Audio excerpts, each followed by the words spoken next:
एक समय की बात है। ऊंचे पेड़ों के बीच बसे और विदेशी पक्षियों की आवाज से गूंजते हरे भरे जंगल में आर्यन नाम का एक छोटा लड़का रहता था।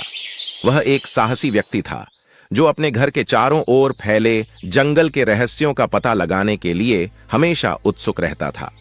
आर्यन की सबसे अच्छी दोस्त माया नाम की एक बहादुर और चतुर छोटी लड़की थी जो प्रकृति और उसके चमत्कारों के प्रति उसके प्यार को साझा करती थी।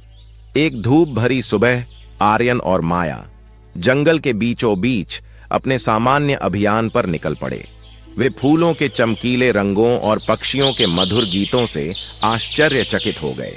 हवा खिलते फूलों की मीठी खुशबू से भर गई थी और सूरज की रोशनी घनी छतरियों से छनकर प्रकाश और छाया का एक जादुई खेल बना रही थी।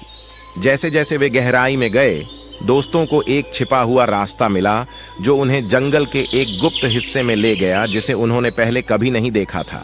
यहाँ के पेड़ प्राचीन थे, उनकी शाखाएं दोस्ती के बंधन की तरह आपस में जुड़ी हुई थीं। माया का हाथ थामते ही आर्यन की आंखों में उत्साह चमक उठा और उन्होंने एक साथ अज्ञात की ओर कदम बढ़ाया।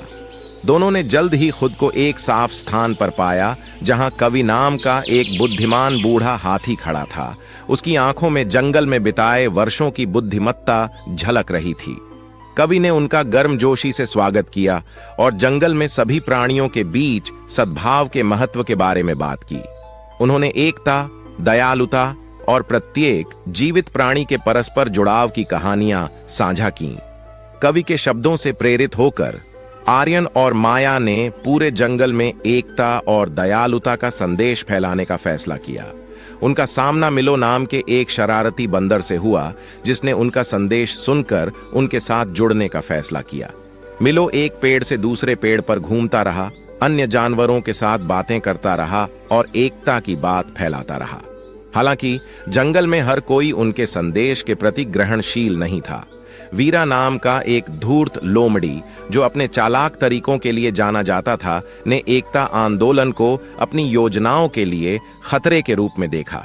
उसने समान विचारधारा वाले जानवरों का एक समूह इकट्ठा किया और आर्यन, माया और मिलो के प्रयासों को कमजोर करने की योजना तैयार की। एक दिन जब तीनों नदी के किनारे अपना संदेश साझा कर रहे थे, वीरा और उसका समूह बुरे इरादों से उनके पास आए। वीरा ने एक कपटपूर्ण मुस्कान के साथ यह साबित करने के लिए एक प्रतियोगिता का सुझाव दिया कि जंगल में सबसे कुशल कौन है।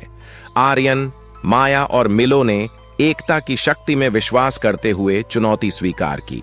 प्रतियोगिता में ऐसे कार्य शामिल थे जो जानवरों की गति, चपलता और बुद्धिमत्ता का परीक्षण करते थे।